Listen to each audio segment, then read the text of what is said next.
Please subscribe. যুদ্ধবিরতি এখন কার্যকর হয়েছে, কেউ লঙ্ঘন করবেন না। ট্রাম্প।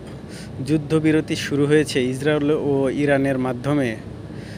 ইরানের প্রেস টিভি বলেছে ইরান ও ইসরায়েলের মধ্যে যুদ্ধবিরতি শুরু হয়েছে। এদিকে ইসরায়েলের চ্যানেল 12 ও ওয়াইনেট সংবাদ চ্যানেল বলেছে যুদ্ধবিরতি কার্যকর হয়েছে।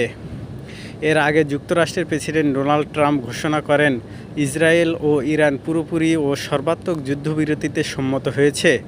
যদিও ইরানের পররাষ্ট্রমন্ত্রী আব্বাস আরাকচি জানিয়েছেন এখন পর্যন্ত যুদ্ধবিরতি বা সামরিক অভিযান বন্ধের বিষয়ে কোনো চুক্তি হয়নি। ইরানি জনগণের বিরুদ্ধে তাদের অবৈধ হামলা বন্ধ করে তাহলে আমরা আর পাল্টা হামলা চালাবো না। যুদ্ধবিরতি এখন কার্যকর হয়েছে, কেউ লঙ্ঘন করবেন না। ট্রাম্প। যুক্তরাষ্ট্রের প্রেসিডেন্ট ডোনাল্ড ট্রাম্প।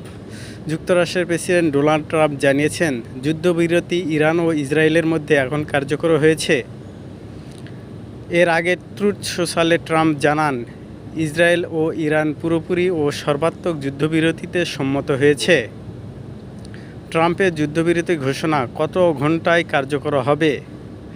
তেহরানে প্রধান সড়কের পাশে ইসরায়েলের হামলায় পরমাণু বিজ্ঞানী নিহত।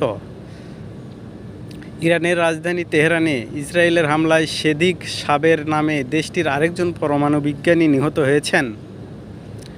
এরপর থেকে ইসরায়েল বীরসেবায় ইরানের ক্ষেপণাস্ত্র হামলায় নিহত 3।